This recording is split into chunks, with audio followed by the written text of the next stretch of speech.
a song for you.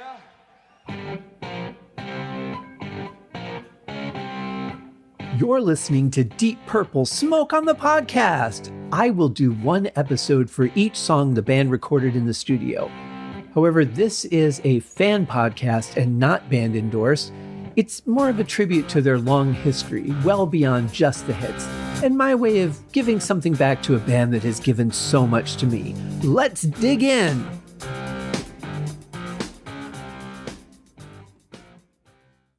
Hello and welcome to Deep Purple Smoke on the Podcast. I am your host, Scott Haskin, but you know what? This song was way too big. It's too high, it's too deep to do by myself, so I have the pleasure of having a guest from the wonderful podcast that I love. It's a monthly podcast called That 70s Weekly Podcast, and it goes over a different week of the 70s and what was going on in the top 40. And we have one half of the hosting team, Mark Roback. Mark, how are you? I'm good. I just got to correct you on the name of the podcast. Did I say it wrong? Yeah, that 70s Weekly Podcast. You mixed up that 70s show with our podcast. Oh, no. Yeah. I'm sorry. Well, That's fine. It's correct in the show notes, and I've got a link to it. Yeah. It's interesting. I always get confused, like when I first started listening to the show, because it has weekly in the title, but it's a monthly podcast, but it's a huge podcast. I mean, it's not like a 15 or 20 minute show. It's like a 2-hour show that comes out every month. Yeah. We originally, the first year, our first 52 episodes, we were doing it weekly, but that was a little bit of a grind by the time, it's a long podcast and it's a lot of editing and everything, but yeah. So yeah, the correct name is the 70s Weekly Countdown with Mark and Pete. Yes. Pete. I'm so sorry about that. No problem. Anyone who's listened to me long enough knows I never get a title right. Yeah, I don't know why. That's fine. It's funny. I've even asked guests, like, how do I pronounce your last name? And I'll say it a couple times, like right before we start recording, and then I'll immediately screw it up. Yeah. I always tell the story, like my father, I swore that he did it on purpose. He would just mix things up. But I remember, as kids, we watched The $6 Million Man, and he used to call it the guy with the $6 million eye. Well, I suppose that works. Yeah. Yeah. Now, I mean, obviously, you guys picked that era of music because it obviously means something to you. Did you think about doing the 60s?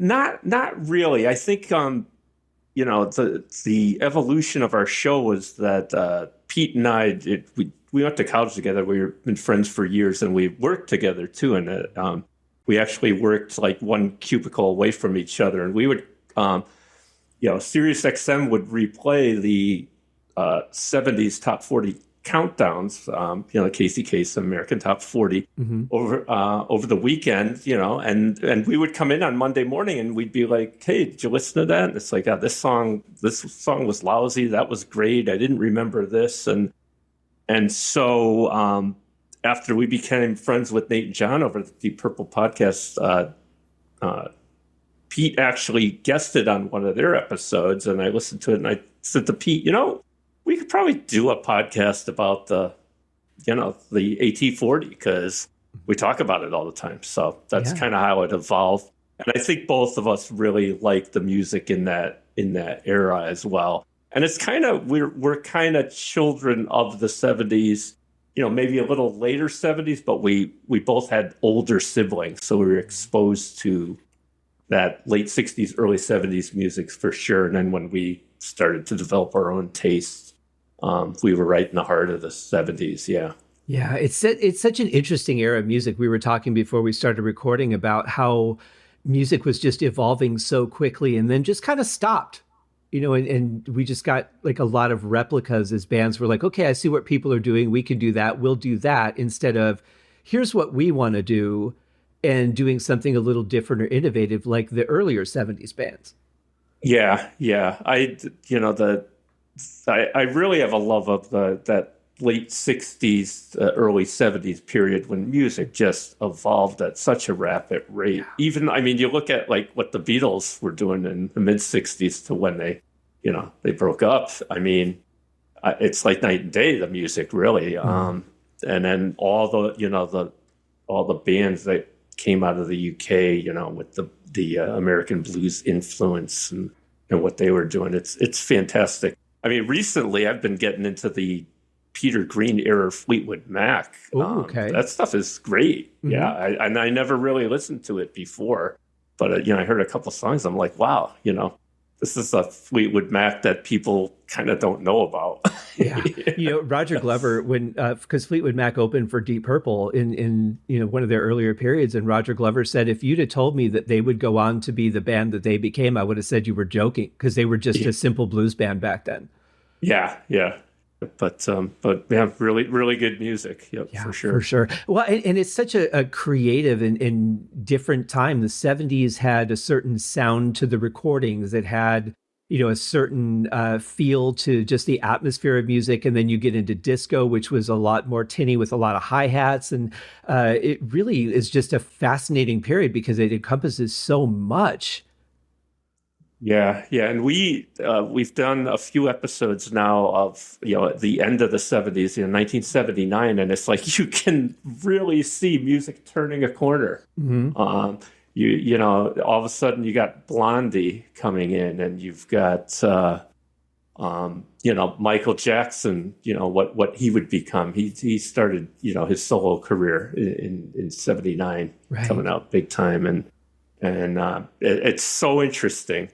And and you had funk in the 70s and what that kind of evolved into, and then it's just a lot of, it's almost like the evolution that really started in the late 60s continued, but rock music kind of, as I was saying, kind of stagnated a little bit, and then everything kind of evolved at the end of the decade going into the 80s.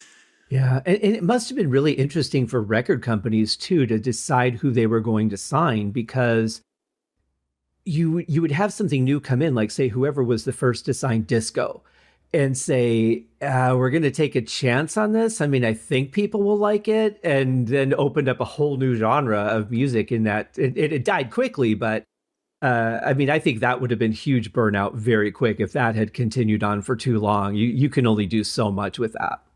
Yeah. And it's just also the whole thing of that where, these artists trying to jump on that bandwagon too. And some of them were successful, but a lot of them were not. Yeah.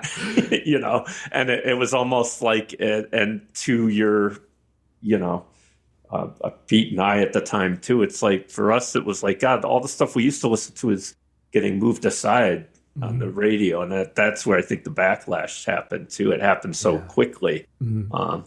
Yeah. And do you notice a difference in Casey's enthusiasm at all as things went on? Like maybe he didn't like disco as much, so he didn't have quite the same energy, or was he pretty consistent? I think he was pretty consistent. As Pete likes to say, he was a professional. Yeah. He knew what he was doing, and I think the only thing that you might notice is maybe the show was a little bit more on what I want to say autopilot as you got into the later 70s, because he had been doing it, weekly for the entire decade. Yeah. But early on. But I mean, he just he had a great voice, obviously, and he just kind of he was able to portray that he was kind of interested in the music and the artist, even if he wasn't. Yeah, I listened to a podcast called Talk with Martha Quinn from MTV. Yeah. And the thing I love about her is it doesn't matter what she's talking about. She is just excited about it. You can tell she's got a smile on her face. You can hear it in her voice. You can feel it in the sound. And I feel the same way about Casey Kasem. It's like he just loved music and loved sharing music. And I just feel like he was one of those people that was just born to do what he did. Yeah. I really don't think, anyone hosted that show better than he did. Oh, for sure. For sure. Yeah. Now, I'm curious how you guys select which week you're going to cover from month to month. Is there a pattern to it? Is there a process?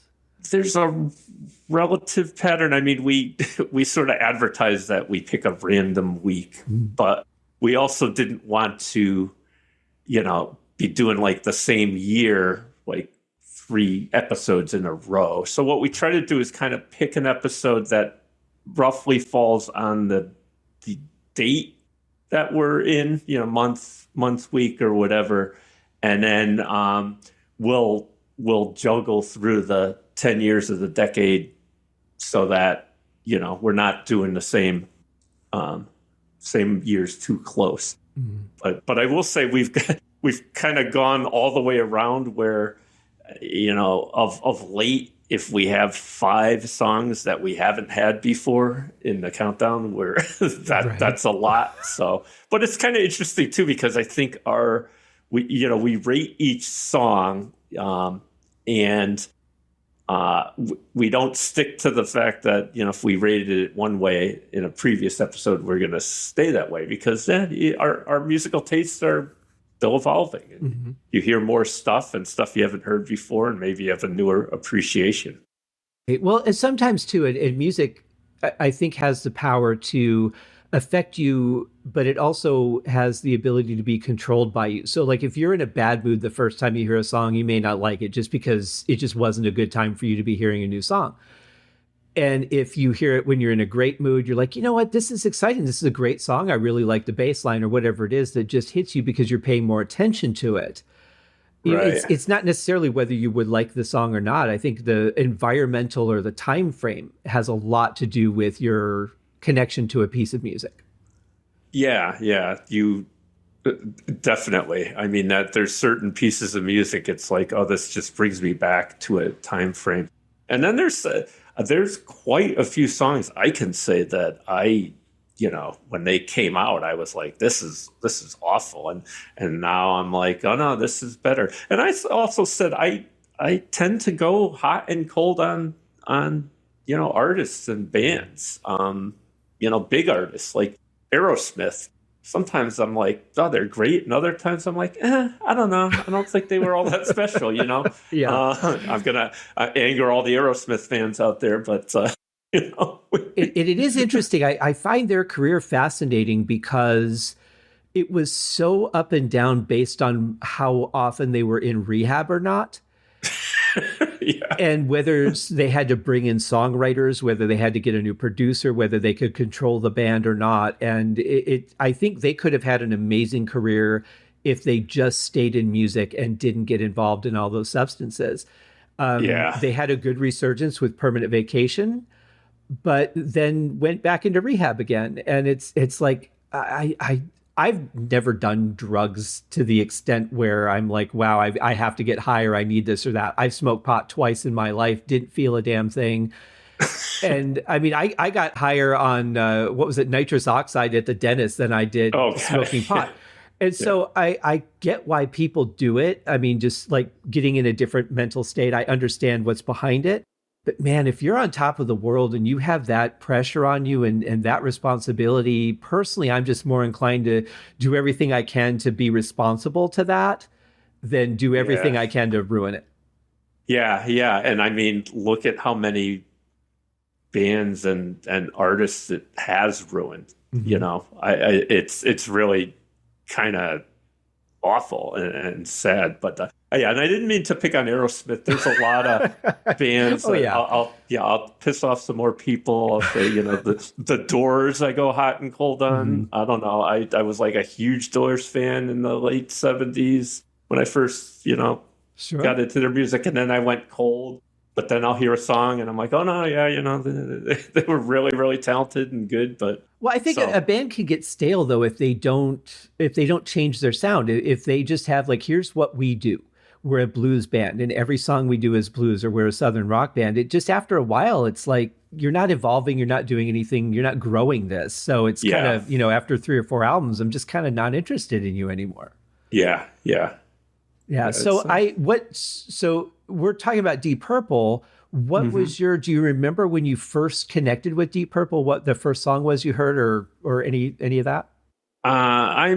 I'm sure it must have been Smoke on the Water, because again, I was a child of the 70s, and that was certainly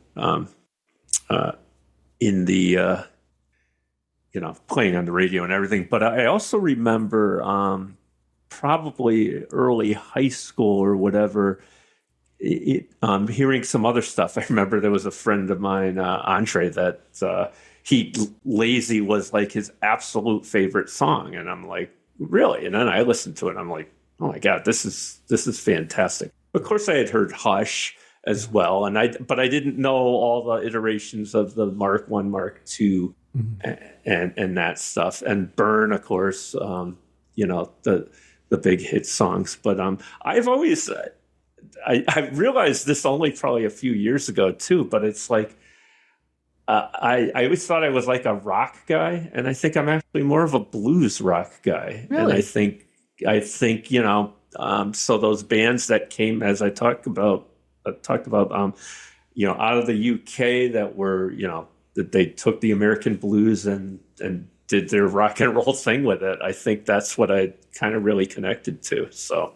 Yeah, that makes sense. Yeah. I mean, if you look at bands like Led Zeppelin and Black Sabbath, it's all the same, Purple, very blues based. And even though you had a variety, because Ian Pace grew up on jazz and all that, but I think that's what the magic of this band is that there's such a diverse amount of backgrounds and talents that they could come up with all kinds of different things and not just be stuck on one sound.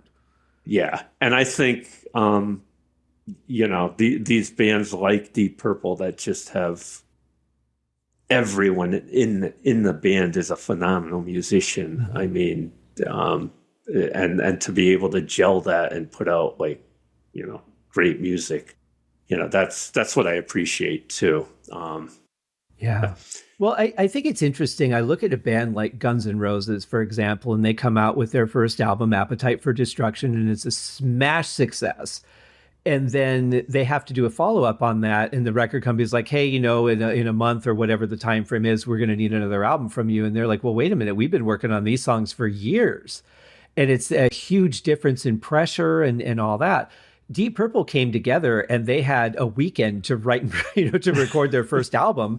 I think it's just such an amazing thing. As much as the mix on Shades of Deep Purple is difficult to hear at points, to have done what they did under that kind of pressure and then follow it up with Book of Taliesin, which is where we're at now, is pretty amazing. Yeah. And in that time period and they're essentially just kids. I mean, that's what always kind of amazes me about music in general, that some of these artists are so young and they write and play music like they're been on the road for 50 years. Yeah. I mean, it's incredible. Yeah, I agree. I mean, I look at the stuff Purple's doing now and I love where they're at. The last couple albums have been a couple of my favorites that they've ever done. And I think, okay, is this what it takes 50 years to get to this point? And then I look at what they did In Rock and Fireball. I'm like, yeah, but they were in their 20s. I mean, it's mind blowing, really. Yeah. There's a lot of it. It just amazes me. It's like they're writing stuff like they've had a lifetime of experience. Yeah, exactly. And I look at other youthful artists, like I'm doing a daily video on a different vinyl album. It's an album a day, and I'm just putting those on YouTube. And I just did today, as we're recording, I just did a Debbie Gibson album, and it's her first one out of the blue. And I thought she is like, I hear her youth as a songwriter, as a singer. And it's a solid album. It's well put together. But when it comes to the second album, there's a big amount of growth, I think, going from that first one to the second one. And I look at Purple and I'm like, I hear that same growth, and it was in a much shorter time frame, but they started off so much further ahead. Yeah. It's really, every time I think about that, it just blows my mind where they started. Yeah. It's really, really incredible. Like to be that young and to be able to, and then, what you were talking about before though, then, these people that it's like, they go off the deep end with the drugs or the lifestyle or whatever. And it's like, well, they're young too. And it's like, there's no handbook on how to handle it. I think there's, in general, you look at like fame, I think there's very few people that can actually handle it and keep their head screwed on straight. Right. Well, and I wonder back then, did they have people that worked with them on that? Did they have people that are like media trainers like you have now? Did they have I mean, I know that Glenn Hughes had handler and Tommy Bolin did when you get to Mark IV.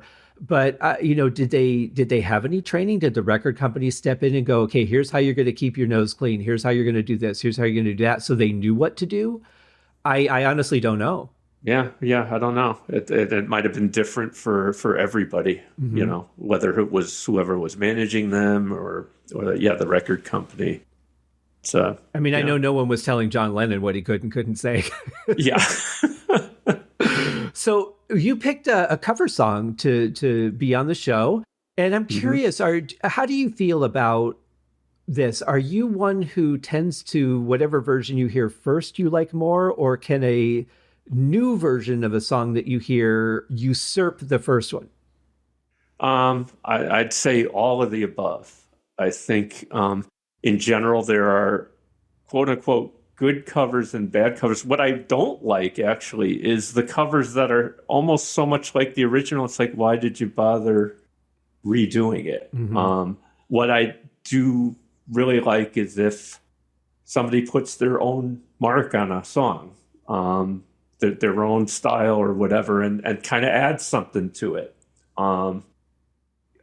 Pete and I have a running joke on the podcast, like, oh, how do you make a hit song in the 70s? It's like you just do a cover of a big R&B hit from the 60s. Right, yeah. And there's a lot of them, and a lot of them are just it's like, this is just kind of a mediocre, and it's really, I'd have to say no better than the original, if not as good, you know. But then there's something where it's like, oh no, okay, they did, they took it and they put their own spin on it and added something, trying to think of examples. Well, I think Deep Purple doing Help the way that they did from the Beatles, taking it from that happy, jovial, like, hey, we're on a party bus, to I'm deep in the ground here and I need somebody.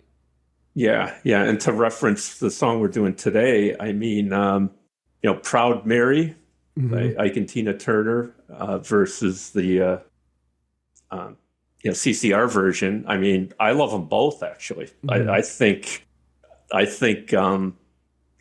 and Tina Turner, they put their spin on it and they made it like really energetic, and it's the same song, but it's got totally different styles and everything.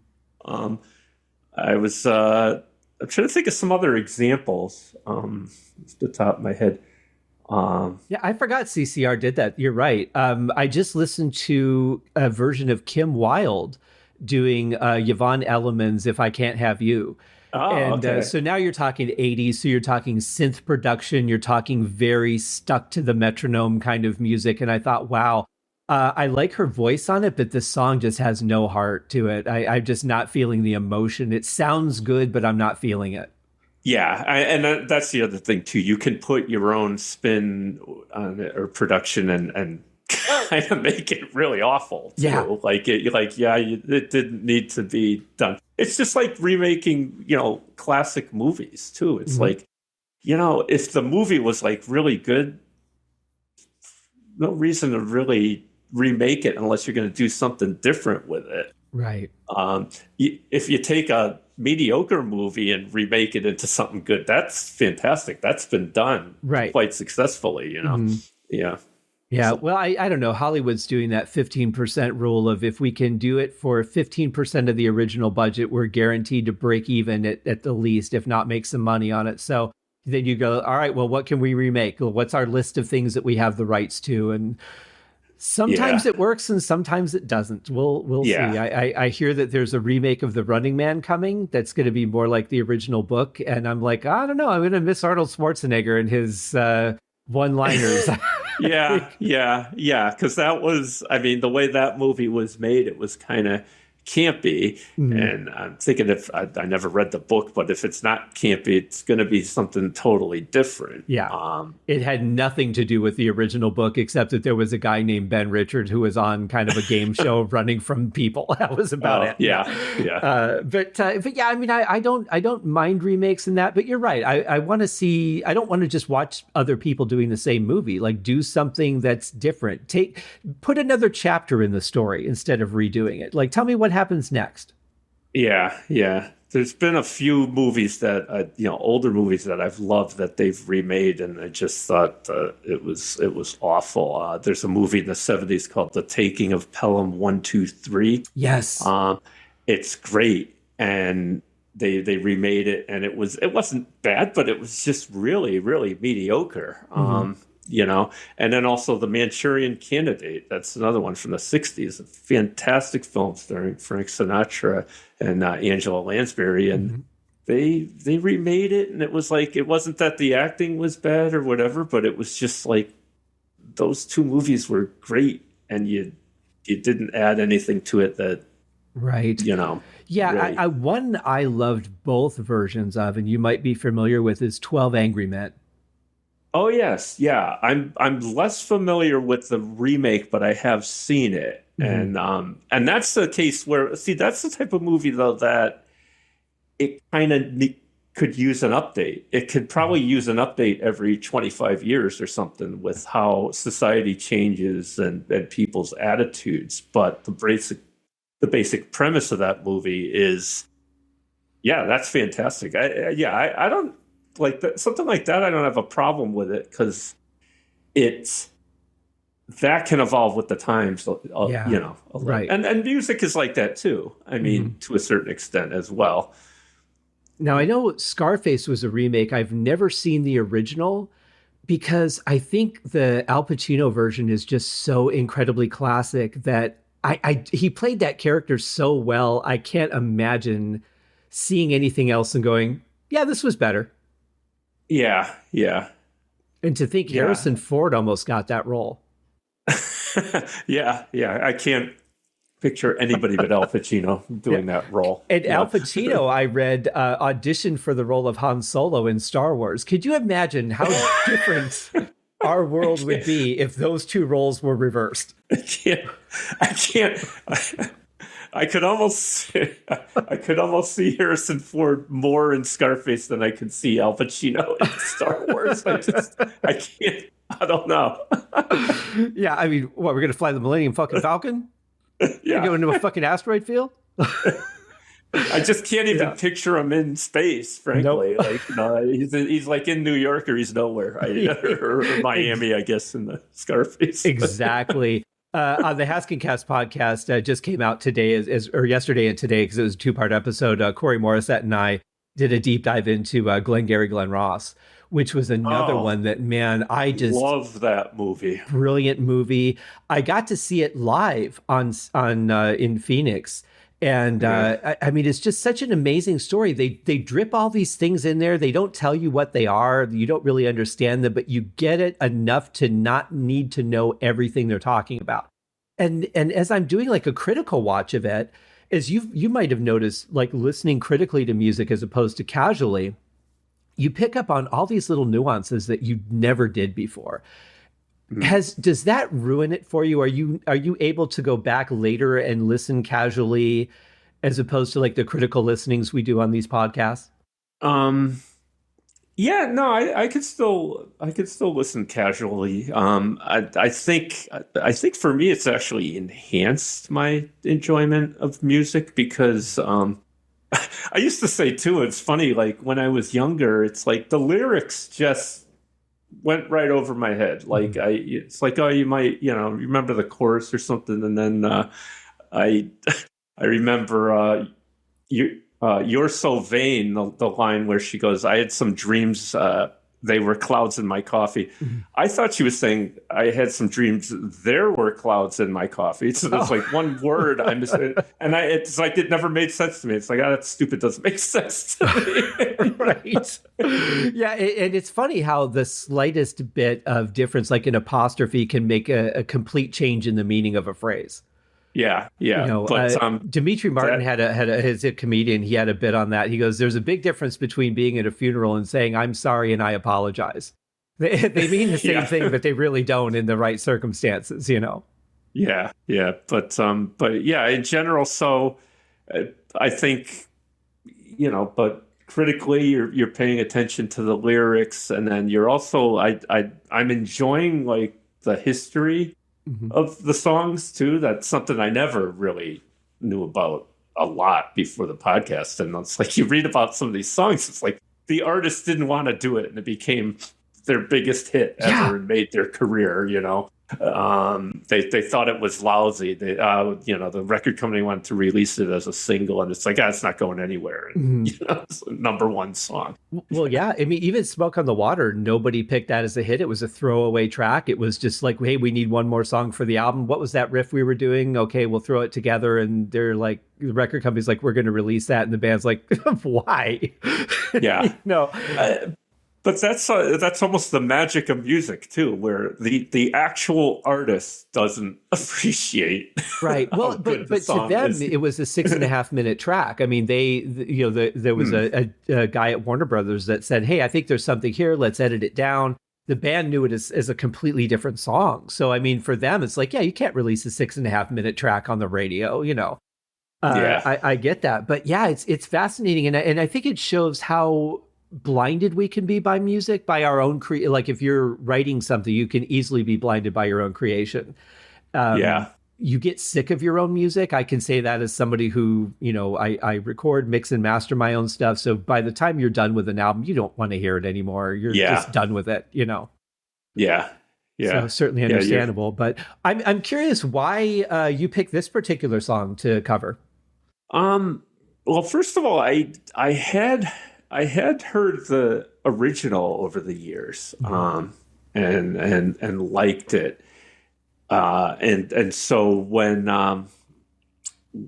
they were doing the album reviews on the Deep Purple podcast, and I listened to it again, I'm like, wow, this is pretty cool. So picking this out, I just thought this would be an interesting one to do, and the history of the song is very interesting in itself. Why don't you tell us what the history is? Yeah. So it's it was Phil Spector. He hadn't had a hit in a few years, and he had seen the Ike and Tina Turner review, and he thought they were great. And he had I forget their names, but he had a couple songwriters write the song specifically for Tina Turner, and of course he was famous for his wall of sound, and he had them record it, and much to his chagrin, it didn't do well in the U.S., but it became a big hit in England,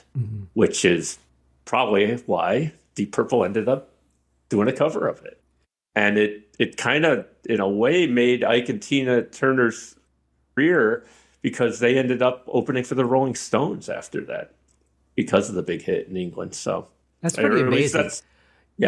I think about these opening bands a lot of times. You go to a lot of concerts, so you've seen, I'm sure, a lot of like a local band will open, or kind of, somebody you've never heard of will open for somebody, and you're like, what is that like? You find out you're going to be opening for the Rolling Stones or Deep Purple or Metallica or whoever it is. And I'm like, man, that's got to be just instant excitement and fear all rolled into one very uncomfortable ball. Yeah. And especially, like, you think about it, because I've sort of looked at a lot of, like, concerts that were going on in the 70s, and sometimes who they had on the bill, it's like, I can't believe that the crowd would like both of these bands. Right, yeah. And that's happened a lot, too. Where the crowd didn't like it. It was a disaster. But yeah. And then there's all those stories of, well, this band opened for this other band that was big at the time, and then the roles get reversed down the road. 5 years down the road, they're opening for them. Yeah. And I love to see that. I love to see when bands get successful and they're, they can appreciate the journey, and that they worked hard, and that they paid attention and did what they needed to do to get somewhere. I find it really, like when you said it had been a few years since Phil Spector had a hit, that's kind of hard to comprehend that he went that long without a hit, because he was making them left and right. Yeah. And also, it's like after this song came out and it didn't do well in the U.S., he became distraught. He said he was leaving the business. Wow. And he didn't come back until he got on with the Beatles. Let let it be. So it's kind of incredible. Yeah. Yeah. And you think of someone that successful too, with, the early stuff in the 60s. Right. I when I read that, I was astonished as well. I'm like, I thought he just was constantly, making hits all the way through. Yeah. I mean, if you'd have said a few months, I'd have been like, okay, yeah, I mean, we all have dry streaks or whatever, but years, that's just so hard to comprehend. Yeah. Yeah. Yeah. Wow. Well, I think it's a great song. I love I Continue to Turner's version of it. I think they did a very passionate, energetic version. I could see why Purple would have been inspired to do it. One, based on the fact that obviously it was a successful song by that point. But I mean, they put a lot of work into it. And I think hearing what they did, especially Tina, I just think Tina's such an amazing singer. Interestingly, David Coverdale wrote Is This Love with the intention of giving it to her to do. And then said, you know what, this is too good, I'm doing it. Yeah. I would have loved to have heard what she would have done with that song, though, because I could see that being a good one for her, especially in, the late 80s. I can absolutely picture her singing that song. Yeah. And so the song was also, there was a cover version by the Supremes with the Four Tops in 1970. Yeah. That was actually the most successful chart version in the U.S. I forget what it got to. I did listen to that this morning too, just to get a sort of feel for that. And at first I was kind of like, I don't think this is that good, but it starts off with the Supremes and Diana Ross singing the lead. But then when the Four Tops came in, it was better too. Again, they made it a little bit different. They added something, a little bit of a spin on it. But I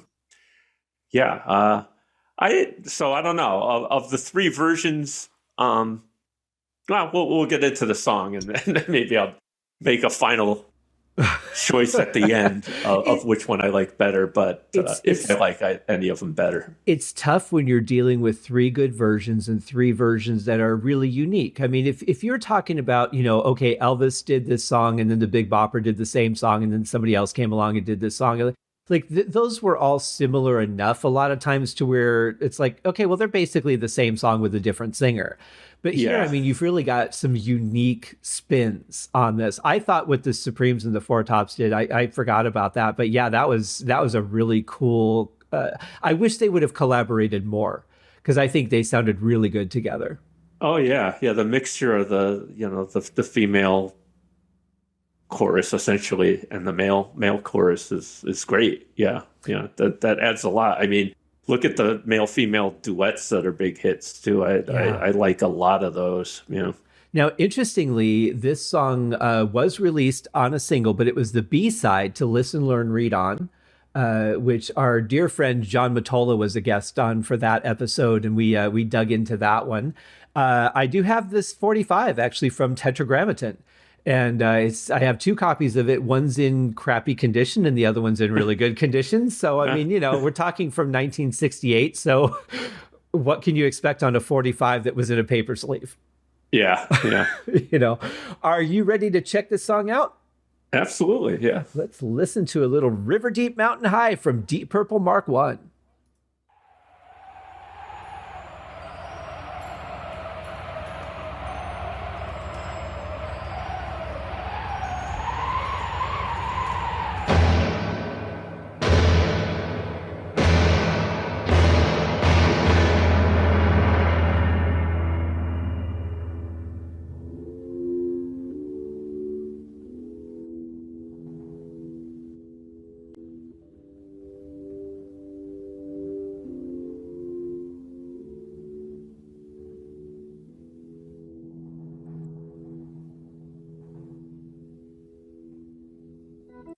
Okay, I should point out for you guys listening, the intro is a little bit long and it's fairly quiet in most points, so bear with that.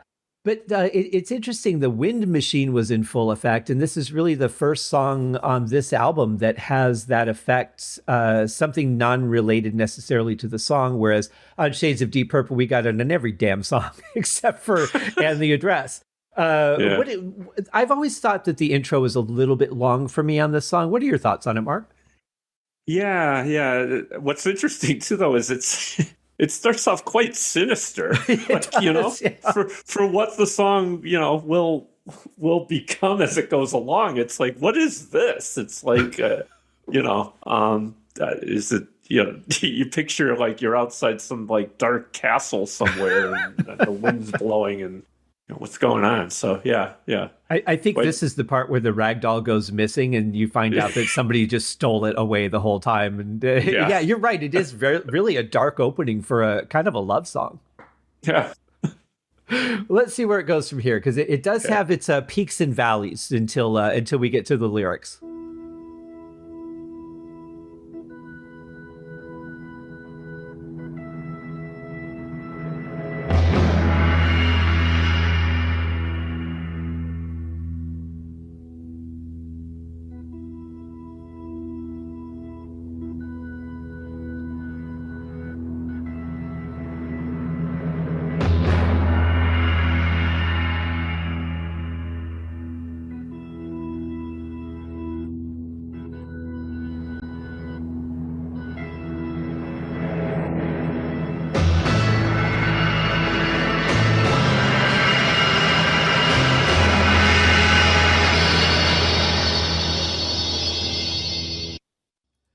I'm wondering, Mark, do you think they took the mountain high part a little bit literally and tried to recreate that musically? Because it feels like the song is climbing. You're going up in notes. You're kind of hitting a peak and stopping and then going up to the next peak. I feel like they're climbing a mountain. Yeah. It's and also that part, I didn't look up the dates of it, but the beginning to the 2001: A Space Odyssey. That what do they call that? It's something also Strauss Zarathustra. I can never pronounce it or whatever, but that's what that reminds me of in the beginning. Like it's this. It's also building up to this huge epic thing. But it's kind of funny that they did it once. And then I thought they did it again, and I'm like, even doing it again might be a little bit too much. Then they did it a third time, but then it gets like really epic, like at the end of it. So right, it's really kind of, we went from sinister now to all of a sudden building up to like something really epic. So yeah, I kind of went from like there's a monster under my bed to okay, the sun's coming out and everything's fine again. Yeah. It's like the view of you go over the mountain and then see the whole range of mountains or something. Right. It is pretty bombastic though. I mean, the crescendos that they're hitting with those huge drum rolls and then what sounds kind of like a gong at the end of it. At the end of each one. Thinking. So I'm just thinking because I don't think Ian Pace owned a gong at the time. So there was probably just one in the studio and they're like, hey, let's hit that. Let's make that part of the song. And I feel like that's a creative thing that some people do. They just kind of see what's around, what's laying around. They're like, oh, I bet we can use that for something. Let's play around with it and be a little experimental. And knowing that they had a little more time in the studio with this when the record company wasn't like, okay, you have 5 minutes, go record this. Could play around and experiment a little more, but I wonder what the thought process behind this opening was. Yeah, it's just it's again for what the song is. It's an interesting choice, for sure. It feels more film soundtrack than it does really pop song. Yeah. Well, let's see where they go next because they're going to go somewhere from here.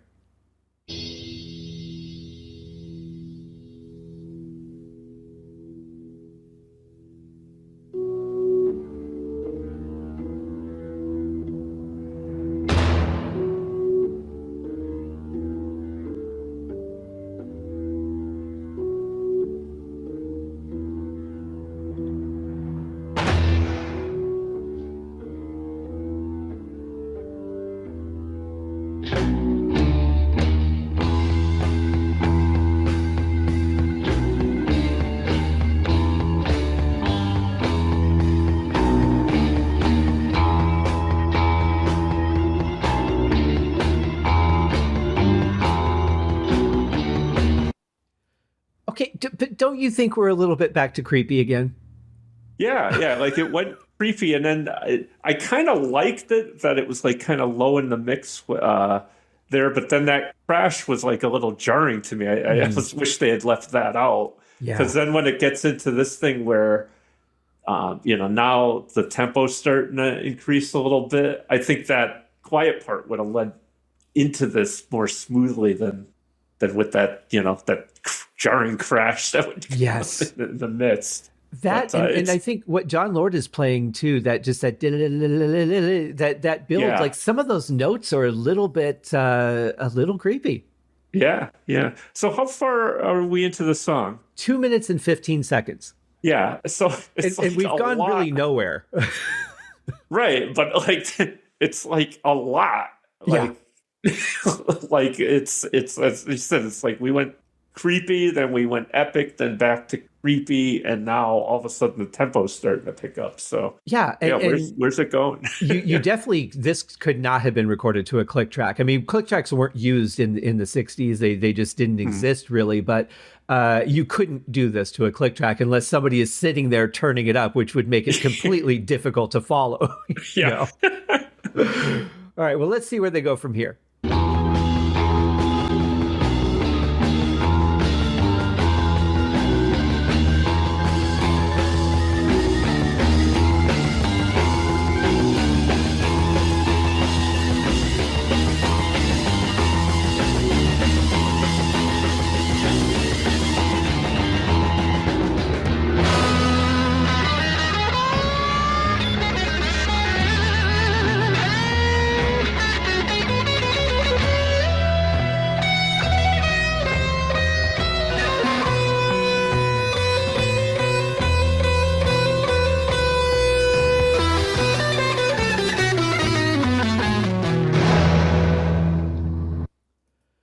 Okay. Except for Richie's guitar sounding a little sharp. Sounds like there was a little too much high-end EQ on that for my taste. I love what he played. Yeah.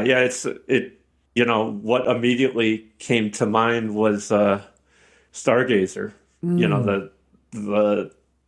That solo part of that song where it's that Middle Eastern kind of riff. But yeah, the tone or effect on the guitars is a little much. It kind of ruins it a little bit, because I really actually love that build into it. Like you said, those notes on the keyboard, that was like my favorite part of the intro so far, with that kind of build up with the notes on the keyboard. Then the guitar hits. But yeah, like kind of an Arabian Nights or something.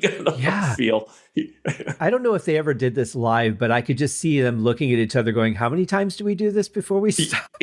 Yeah. You could lose count so easily because it just repeats so many times. I mean, it's a build that makes sense and you feel the progression of it, but it's like, I feel like you could have started up maybe an octave or something and, cut it down, because that is a really long build. Yeah.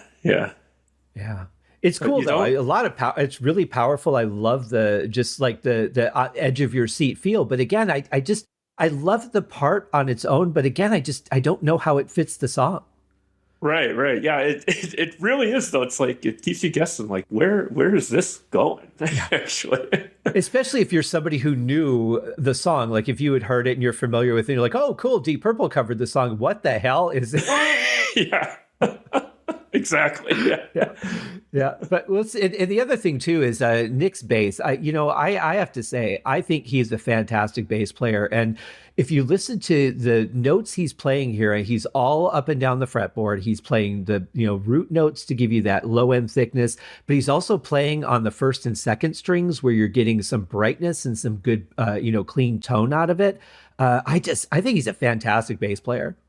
Yeah, I was like really noticing the bass in the part right before the guitar kicked in, and it was almost like, I want to hear more of that actually. Yeah, it's good stuff. Well, I could almost done away with the guitar for a little while longer. I almost want okay, let's hear Nick's version where we get him high in the mix, and then let's hear Richie's version with him high in the mix. And this would be an interesting one if there was the isolated tracks. I'm sure there's not, but this would be an interesting one to listen to. Yeah, I've speculated on what Mark 1 would be available, and I would imagine that this was probably recorded on 8 tracks, so it's probably, I mean, but with the technology now, you could probably separate it out well enough. Yeah. But it would be really interesting to be able to dig into the depth of what each member was really doing, because, sometimes sounds blend or get buried and you don't hear everything. Yeah. As we've learned, thanks to isolated tracks. Oh, yeah. Let's check out where they go from here, because we are now at the 3-minute mark. I should point out, and I don't think I ever realized, this is a 10.25-minute song. Okay, yeah. That's crazy. Yeah. So we're not even a third of the way through just yet. And not a vocal has been heard. Nope. And not even really a hint of the original melody of the song. Right, yeah. Nothing we're hearing now really relates to the song at all.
Say, Mark, I don't think I've ever noticed this before, but are you hearing a little bit of Lazy?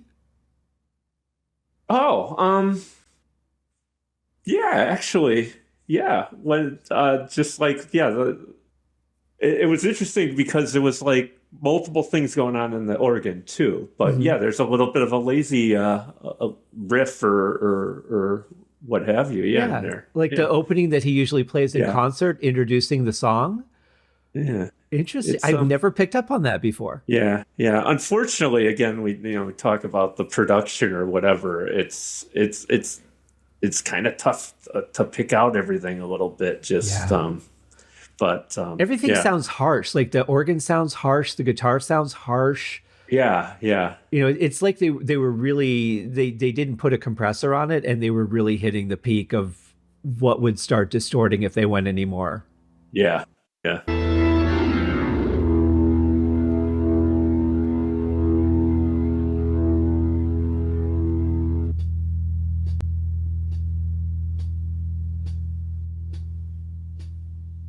When you were a young girl, did you have a rag doll? The only doll you've ever owned.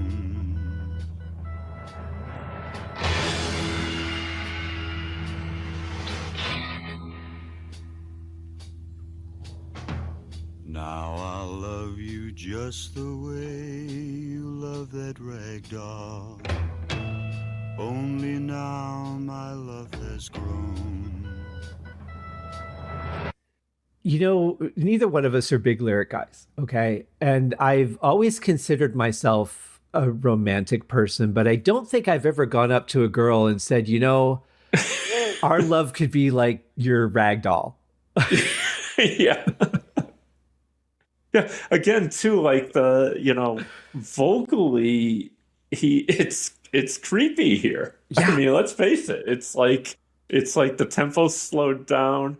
I also didn't. I was reminded here that you have that intro swell going on while he's singing in this sort of creepy, slower tone. Again, it's like it's an interesting choice to come in with the vocals like that. It doesn't really grab you when the vocals come in. It's almost a little off-putting, I think. the tone and everything. But yeah, that's funny. The lyrics. And I think the voice he's using, because I get he's trying to be gentle and romantic, and Rod is really good at that, but I don't think it works as well on this song. It sounds more like a father talking to a daughter in that tone than it does like I want you to be my girlfriend tone. Yeah. And you're talking about childhood things, so it kind of makes me like it puts it all in that, let's reminisce about when you were a little girl.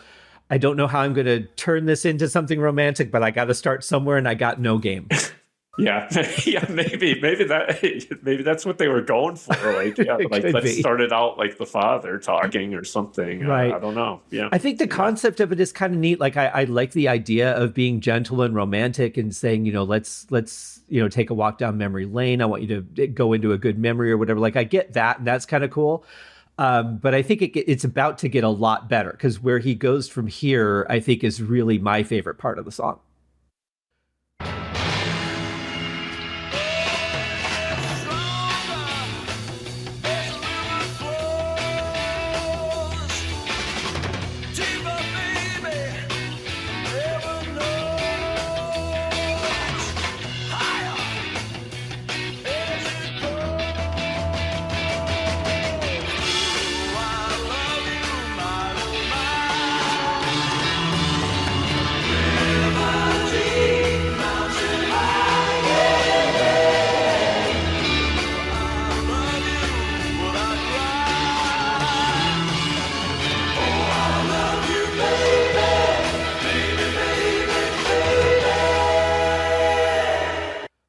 That is so powerful. Yeah. I really like that. And, we can look back how many years it is, 50 something years later, and say, well, that just sounds of the time. But it's like, no, I like that sound. Mm-hmm. I like that, mid to late 60s. Yeah, well, I mean, I grew up on Motown, so for me, it's right in my wheelhouse, and I love the power. Like, this is where I feel like he's passionate about this person. At first, I'm kind of like, hey, little person that I don't know sitting on the sidewalk, let's talk. Yeah, and now I'm like, wow, he's really into this girl. Yeah. It's again, that's. It was an interesting choice. I don't think it worked, and I agree. Once this part kicked in, there were elements of that intro that I think were good. Mm-hmm. I think they could have cut it down a little bit. It was almost reminded me when we listened to the intro that it's kind of like like your local newscast when they've got extra time at the end, and it's like the producers behind them going, stretch it out. It's like, right. A little bit like maybe they had to fill the album, So like, well, we'll keep repeating this a few times, and then do a slow tempo when the vocals come in, and then we can kick into the song. Because once that kicks in, that's when you get the melody of the original song too, right? And how many minutes is that in? That's like 5 or 4 or 5. Yeah, about almost 5 minutes. Yeah, and then we're at 5:40 now, and we're just through the first chorus at 5 minutes and 40 seconds. So, and the verse and chorus aren't that long. Yeah, they're pretty short. As you were saying, it's like you could picture if you knew the song ahead of time, you're like, oh, cool, Deep Purple did a version, and then you're 5 minutes in, it's like, it's not even the same. They're doing something different. It's just, it has the same title. Right. You might, unless you're looking at a lyric sheet that came with the album, and you absolutely could think that it's just a song of the same name. Yeah. A creepy instrumental, like, This is their horror film soundtrack, yeah. But now Rod's fully in love. He wants this girl. He's expressing it, and let's see if he can keep up that pace.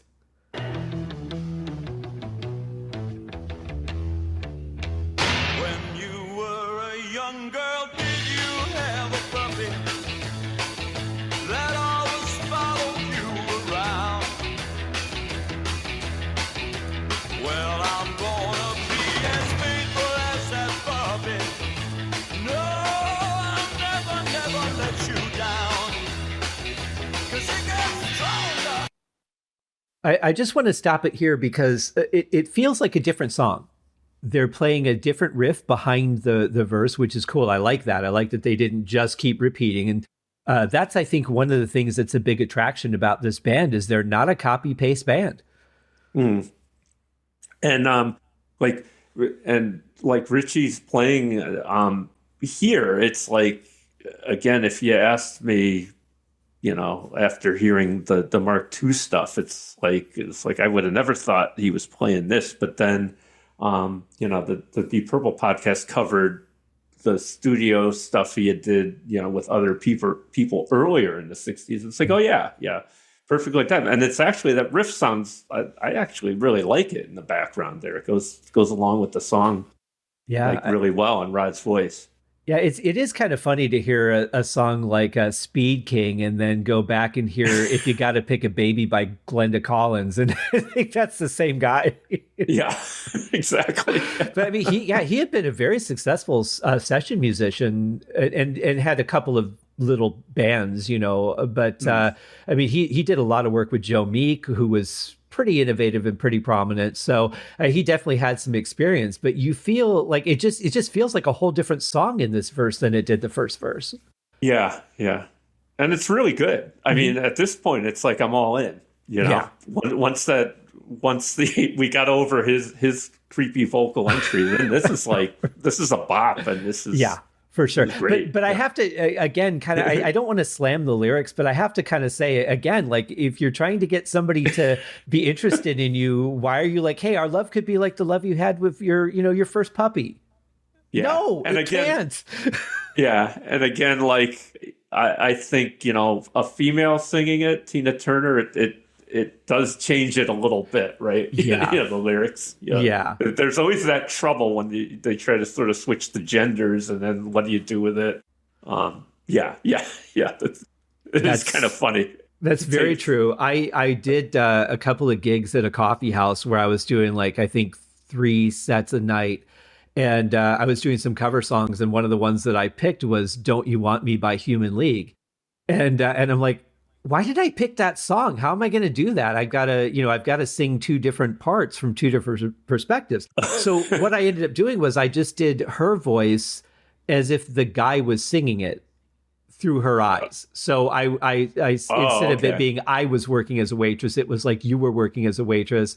And then here's what you did instead of here's what I did. So I had to compensate for it a little bit, but it was such a fun song. I had to do it. Yeah. But yeah, some of them don't translate as well. Like a woman saying it, it's like, oh, that's kind of sweet, talking about a puppy or a rag doll. And a guy singing, it's like, that's a little creepadopoulos there, like you're right. And when you think about, so many bands had songs about underage girls, like, and that was just a trope for the longest time. And I'm calling you out, Aerosmith, but it's kind of like you wonder if that wasn't, if it doesn't have that feeling to it if you look at it through that set of eyes. Yeah. But I'm going to think better of Rod. Yeah. Again, it's a cover. It's not their song. Exactly. So, exactly. Let's get back to the music.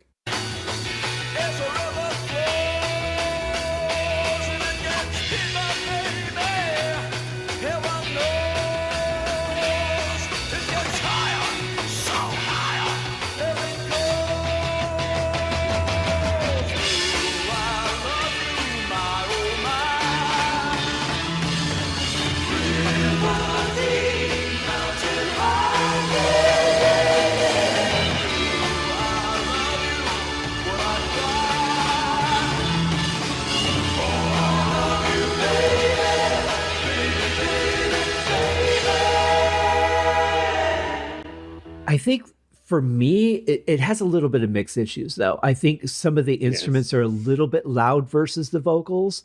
It's not a bad mix, but it could have used some improvement. Yeah. I like, in a sense, at least in this part, that mix, it kind of, it's making me think of it reconnects me to the time, right? Mm-hmm. Of it being of the time too, where it's like, I don't know. I feel like I'm listening to it on like a cheap record player Right. with a 45, Yeah. which is how people would have heard it, back then. So Exactly. so, But I will say the energy is amazing. yeah. Ian Pace and Nick Simper are just tearing through the song. I also wanted to get your thoughts on the way that Rod sounds when he does these backups. I mean, the backups sound huge and they're swimming in that 60s reverb. But I love the way he sounds backing up his voice. Yeah, yeah. I was gonna ask, was anyone else backing in the band or on the album? As far as I know that live, Nick and John would do backups, but I think in the studio, I think it's just Rod. Yeah, yeah. It is really good because it doesn't necessarily sound like that. That's why I was like a little confused. It sounds great. It sounds like they have a nice chorus of three good backing singers behind them. I think it's Rod Laird, doing multiple takes, but I think it sounds really good. I actually don't mind that reverb wash on his backing vocals. If it was in the foreground of the song, I would say that sounds horrible. But the way that they do it on this album, I really like the backing vocals throughout the whole album. Yeah. Yeah, it's good stuff. All right, we're almost to 7 minutes. Okay. And I think, if I'm not mistaken, I think the song takes a bit of a turn here.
One thing I really like about the way they do this chorus is that, they have the riff on the first line, and then the second line, they do a descending scale.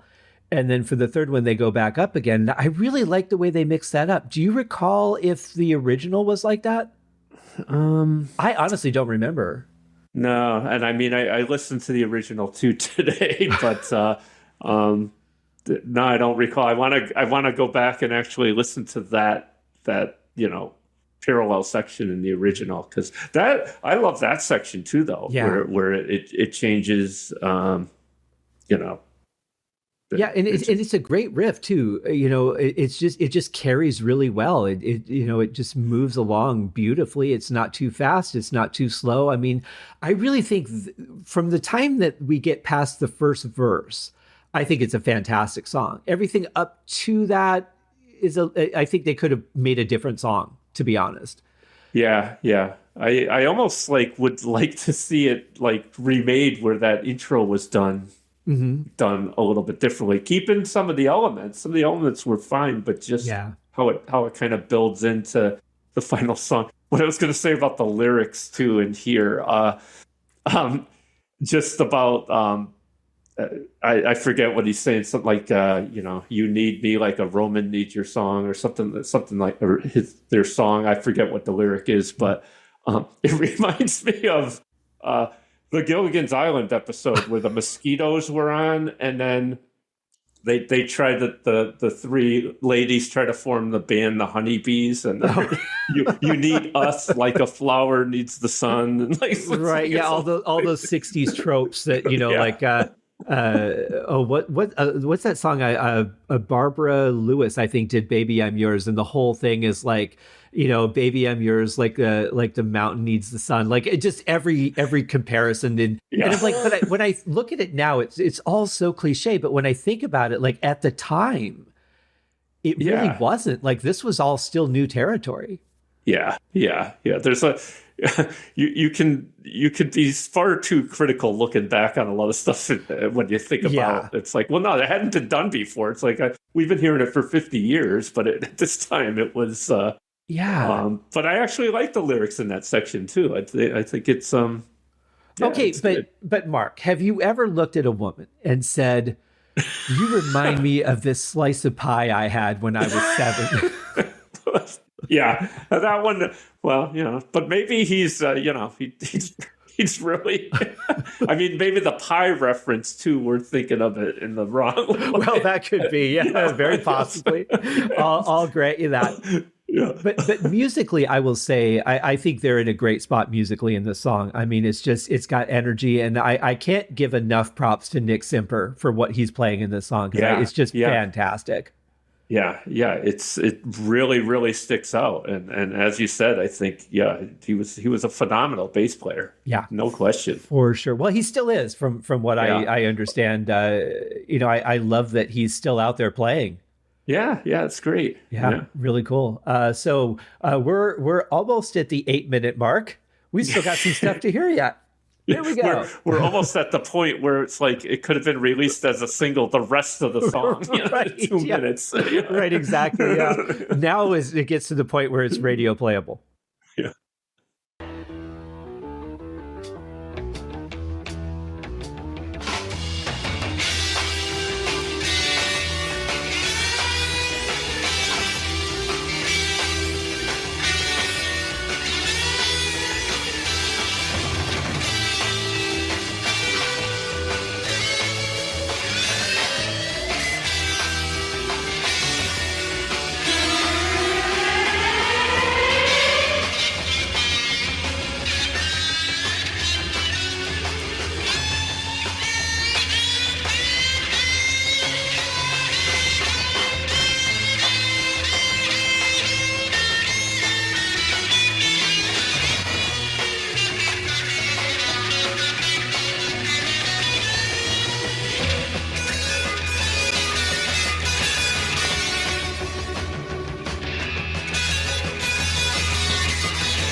Just fantastic.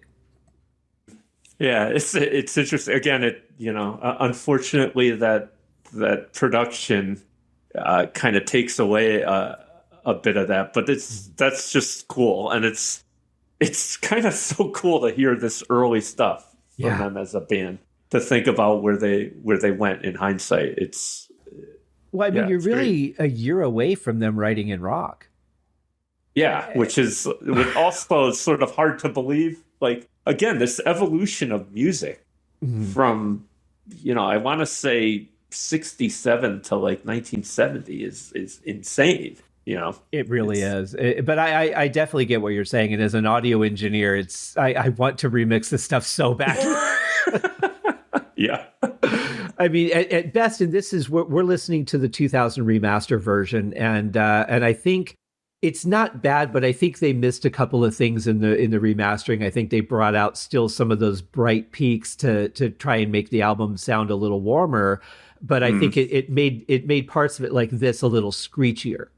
Yeah. That was like my almost only complaint. There's a couple little notes there on the guitar that that went up my spine.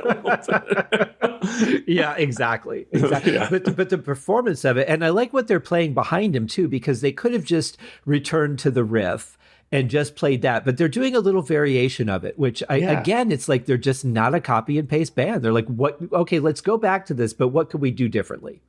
Yeah, and exactly what I was saying in the beginning with covers. It's like, put your own stamp on it, do something different.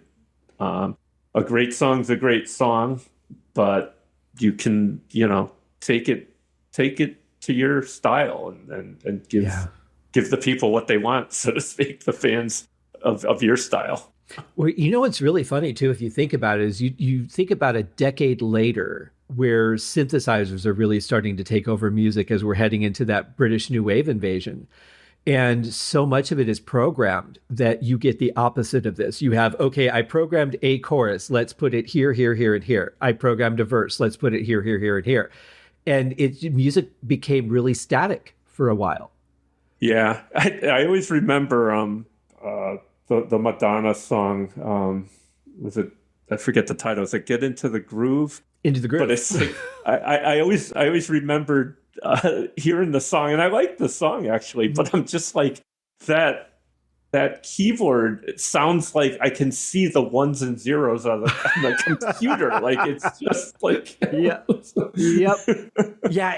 Oh man, you really, that's exactly it. Yeah, I love that song. I think it's a great song. But you're right. It's definitely. Oh yeah, yeah. I'm a big fan of early Madonna. Not so much her first album, but you get into, like a Virgin and then True Blue. I'm a big fan of both of those. I have those on vinyl. And I think there was just something magical about what she hit at that time. She would go on to do so much, but for some reason, I just kind of lost track after, I think it was, Desperately Seeking Susan, or Who's That Girl, I think was it. Oh, yeah. I just kind of lost connection with her after that, and then kind of connected a little bit later. But yeah, that's another time, I think, when there were a lot of innovative artists coming out, and then it just kind of went flat again. Yeah. It's so, music history is so interesting. Yeah. To look at, and how stuff changes and styles change, and and you get great music out of every decade, though. Yeah. Yeah, except the 90s. It's not like it's awful. Well, it was so depressing back then. I don't know. I remember saying to my wife back then, it's like, the music today, it's like people are all depressed. Like, live a little.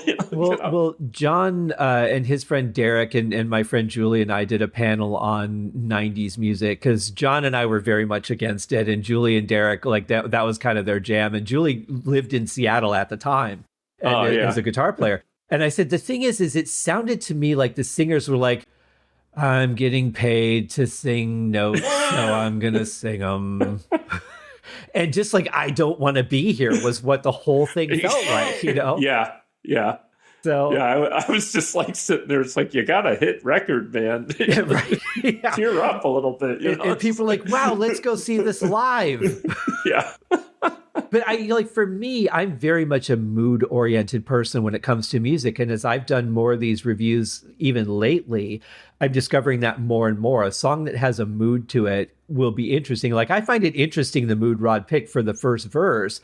I don't think it works for the song, but I think it's interesting, the mood of the introduction. So when it gets to stuff like that, I'm like, I can't get into that, because it's just like, just go sit in the corner.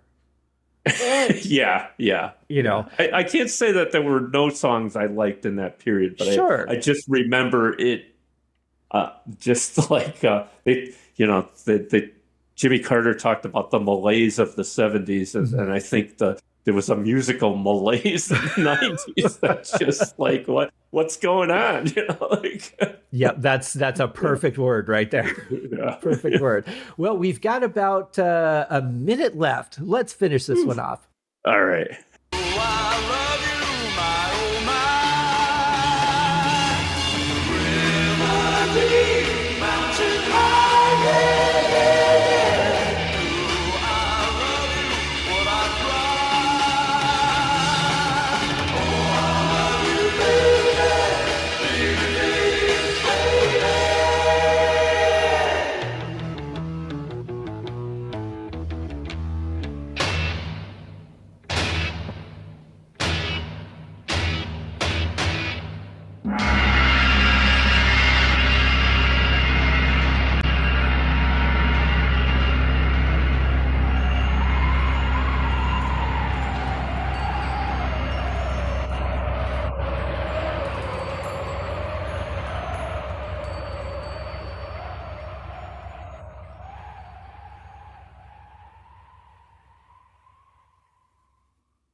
Fade out of the wind machine. That wind machine's a little out of control.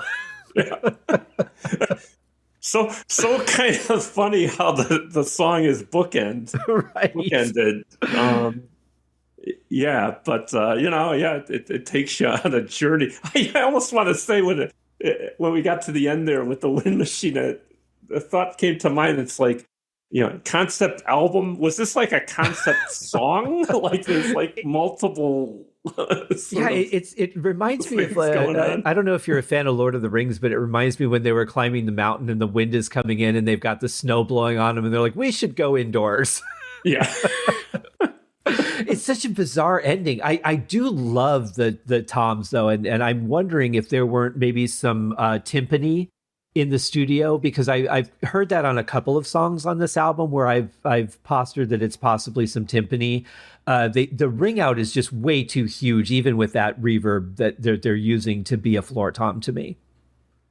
Yeah, it's Yeah, it's funny. I'd forgotten again that we were going to hear the wind, the wind machine at the end. It kind of, the song makes me smile because there's parts of it that are comical in a way. Yeah. The middle section is fantastic, though. I love when they're actually doing what I'd call the core of the of the cover of the song. I think it's really fantastic. Everything going on. Yeah.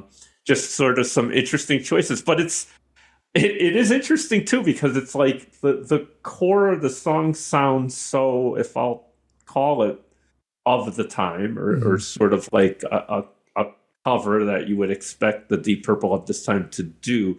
But then it's like, we want to do this cool stuff in the beginning and at the end of the song, and it's like, all right, they did it, It's like, Right. it's interesting to listen to. Is it not?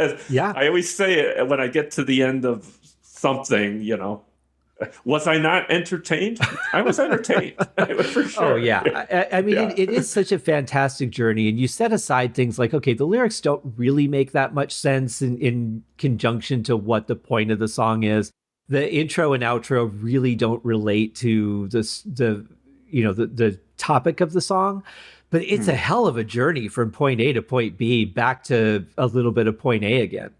Yeah. Again, look at, like we were saying, it's like, if you bought the album, you didn't look at the lyric sheet, and you said, I know that song. That was a hit song a few years ago or whatever. And I'll put this on. And then you're like sitting there and it's like, okay, you're just sitting there listening to the song. Like, what's this? What's going on here? Yeah. So in a way, you don't get bored in that 10 minutes. True. That's for sure. That's why I was shocked when I looked at the time and saw it was 10 minutes and 13 seconds, because honestly, it does not. The intro feels like a couple of minutes, sure. But the song just moves so much, and there's so much that happens. It does not feel like a 10-minute song to me. Yeah. Once we got rolling in there, it was like, when you said, there's only a minute left, I'm like, that moved along pretty quick in the midst of it. Yep. Exactly. Well, Mark, I can't thank you enough for coming on the show and talking about this one. It's a little bit longer of a song for Deep Purple, and kind of surprised that they chose this to put on the B-side of Listen, Learn, Read On. I'm going to have to listen to the 45 because it must be chopped to hell. Yeah. How much of it could they fit on there? But it might be better. Like, again, certain points of the intro, I was like, they could have taken out the second or third time they did that. I would imagine it probably starts with the lyrics, like right where the vocals start is probably the beginning of it, and then cut out some of those solo sections and just edit it with. So the people that got the 45 are sadly not even aware that there's a wind machine in this song. Right. Yeah. And they got the 45, and then right away they were like, this is them covering that, that Tina Turner song. Yeah. Yeah. And they're probably like, what this song needs though is a wind machine. Yeah. More wind machine. Exactly. Well, Mark, I've got the link to your show, to the Spotify link, and also your location on X in case anybody wants to follow you guys there. I love your show. I look forward to it every month, and I have to thank you because you guys have accompanied me on many trips to the grocery store, to the post office, to to go pick up my car and drop it off when I had one at the mechanic. So thank you for accompanying me on my many journeys. Yeah, as I say, it's a good podcast for long commutes and alike, because some people look at it and they're like, "Oh God, a 2-hour episode," but it's like, hey, if you got an hour drive to work, you're gonna finish the episode in a day. Yep, and I have had those commutes before where I've been 45 minutes to an hour away from the office, and you really need something to get you through those, because those can be some long drives. Oh yeah, I've been there. Happily retired now, but I had a long commute for many years. Yes, no doubt about that. Well, thank you, Mark. I look forward to having you back on another episode talking about another song. But yeah, Mark One is a really interesting time for the band, and I appreciate all the eras, but I think there's really something special about this one: the experimental side of it, the members of the band, the adventurous nature of them musically. Yeah, it really, again, I think I only knew, Hush, early on, and then delving into more of the Mark One stuff, it is really interesting. And again, it's from that time where music was just evolving incredibly fast and people doing incredibly innovative things. Some working, some not, but Well, you're never going to know if you don't try, right? Absolutely, yeah. Right. Well, I appreciate it, Mark. I can't wait till you come back and we do another one together. In the meantime, guys, thanks for tuning in to another episode of Deep Purple Smoke on the podcast. We'll see you in the next one. Cheers.